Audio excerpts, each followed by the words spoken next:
y'all, the Lord had me read Exodus 16. And it's crazy. But at the same time, relatable to us. All right, so Exodus 16, this is where God performs the miracle of the manna. But before we get to that, I just need to let y'all know what's happening. Okay, so we all know the story for the most part. The Israelites are delivered, and please forgive me for anybody who doesn't know the story of the deliverance of Israel from captivity from the land of Egypt. So if you don't know, you can find that in the book of Exodus. That's in the Bible. But this is Exodus 16. And so this is about a month and a half after they've been delivered. Like literally delivered. Like they don't have to worry about Egypt. They had already left, but when they left, Egypt came and pursued them and tried to recapture them.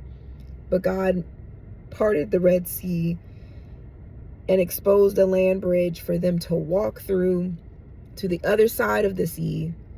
And then when they got to the other side of the sea, God collapsed those waters of the sea onto those Egyptians that were pursuing them, so that they could finally be at peace in their freedom, to know that nobody's chasing after them. And so, like I said, this is like a month and a half after that. And instead of them saying,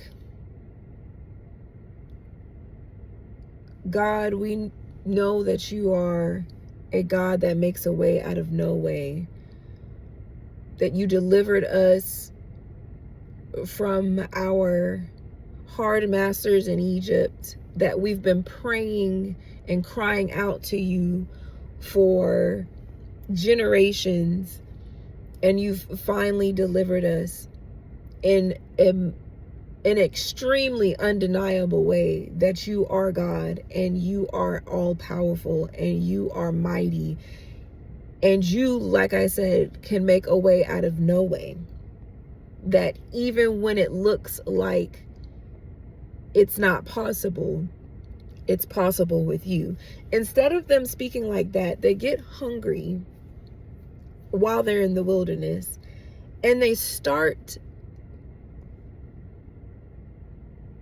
reminiscing over the bread that they received in affliction, and start to say, at least back in Egypt, even though we were slaves, at least we had bread to the full, they say. But now we're out here in the wilderness and we're hungry. Only a month and a half.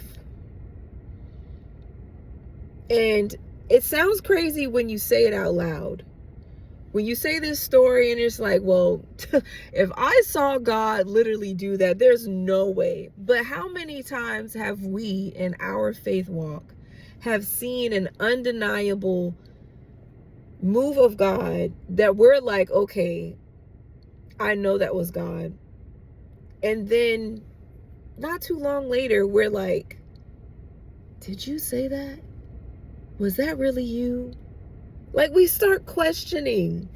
And the reason why I know that the Israelites also questioned is because Moses said, God will prove to you that he has brought you here. Who did you think brought you here? Who do you think who do you think performed the 10 plagues to deliver you? And then who do you think destroyed Pharaoh's army and Pharaoh? you think that you're following by a cloud of smoke and fire? Who is it?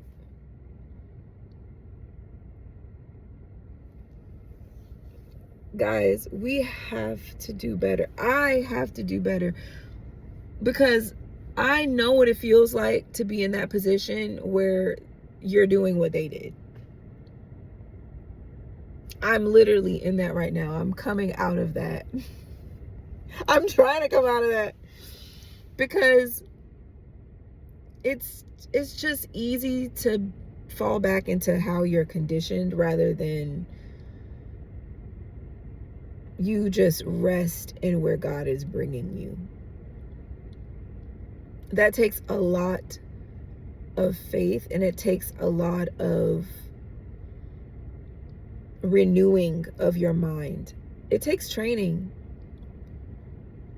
God will deliver you, but you have to still be delivered. You have to renew your mind daily until you get to a point, and the Lord has taught me this. There are things that the Lord will tell you beforehand, and you may not feel like you're ready for it. And it's more than likely because you're not. He's just telling you that so you know what to expect. And his word says that I tell you these things beforehand so that when they come, you know that it is I that has brought it. So don't expect that when he says something for it to be right away, because most times he's just preparing you and giving you insight to what he's about to do, because he's doing something and he's doing it now. And you're going to feel the shift, because the mindset that you have right now is not the mindset that you're going to have or need when that time comes. And so he has a lot of preparing to do.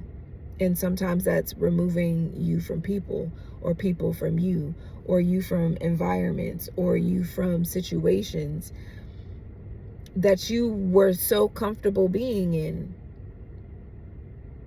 so conditioned and used to operating in. And he's like, no, we're going somewhere else, and you can't be, exist, think, or want, desire the things that you are comfortable with right now. And that's what's happening in the wilderness with Israel. They're learning what it means to follow after God. They're learning what it means to trust and lean on God for everything, even food. Not only did he provide the miracle bread from heaven, he also provided quails, meat for them to eat every day. They didn't have to, like, think about the buffet, the free buffet, that they didn't have to go out and hunt. They didn't have to go out and plow the fields. They literally just went and collected the manna and then made dough from that. The quails was just roundabout for them to just go pick up and catch. They didn't have to go they didn't have to go far off and be quiet and stalk and prey on the quail and try to create a snare to hopefully get one or two. They were literally everywhere. And that's what it means to rely on a God who knows what you need before you ask for it, before you need it. See, what an immature person, or just anybody who's not even of the faith and would just read that story and just for, face value, they'll be like, okay, so God didn't know that they were in the wilderness and needed food. He waited until they got hungry and started wishing they were back in captivity before he actually provided anything for them. And the answer is no. See, how God operates is he knows the problem and he already has a solution set up waiting before the problem ever shows its face. What he does is he lets you experience the need for the solution that he's already supplied.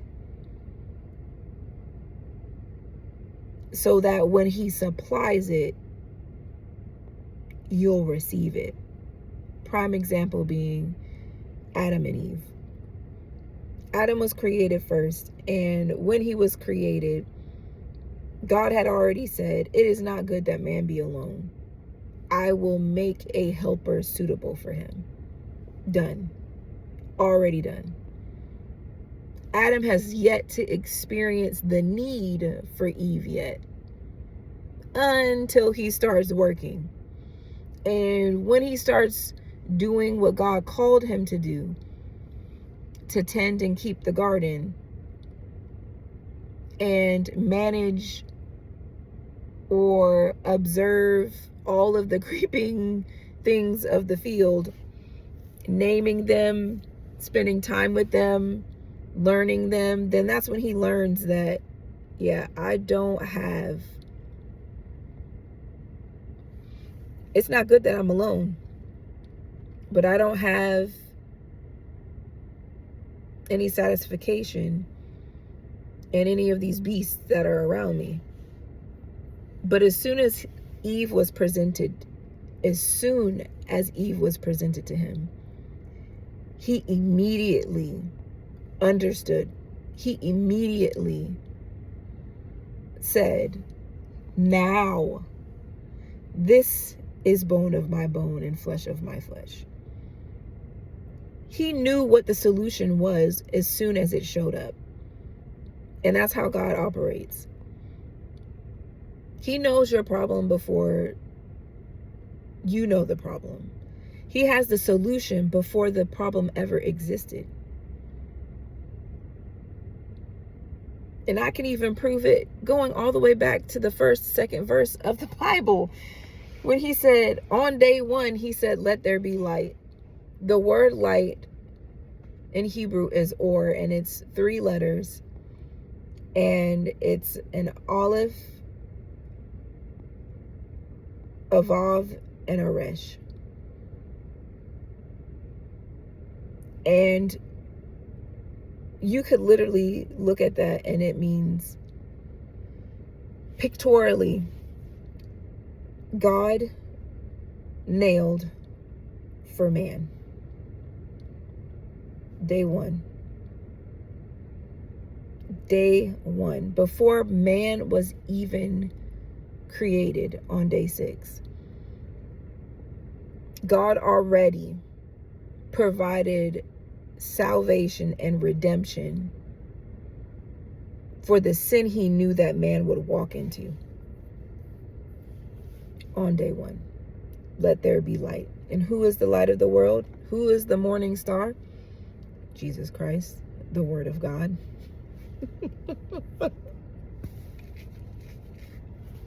So I'm just putting this out there to encourage you guys that if God has told you something, or even when God brings you through something, don't get discouraged that you now doubt, because we're a fickle people. We truly are. And it's going to take, if you're especially new in this walk, and or this is the first time you've been delivered from anything, understand that you will be like the Israelites and that it is okay. Just continue to die and rise with Christ. Just continue to do that. And he will keep you. Keep reading your word. Keep spending time with him. Have that intimacy. Let him reveal the truth to you. He will write the law on your heart. He will give you a heart of flesh. He will make you sensitive to what it is that he's sensitive to, the more you spend time with him. So don't beat yourself up when you start looking back at the life that you used to have and say, well, dang, like, at least that was this. No, stop yourself there and say, that was then and this is now. And what he's bringing me to is going to be greater than both of them. It's going to be greater than my past, and it's going to be greater than my present. He knows what he's doing. And he's going to perform another miracle, because that's literally what he did. Even in their complaining, Moses said, you know what? God gave me a word, and he said that he's going to prove to you that he brought you into this wilderness. He's going to give you bread from heaven, and he's going to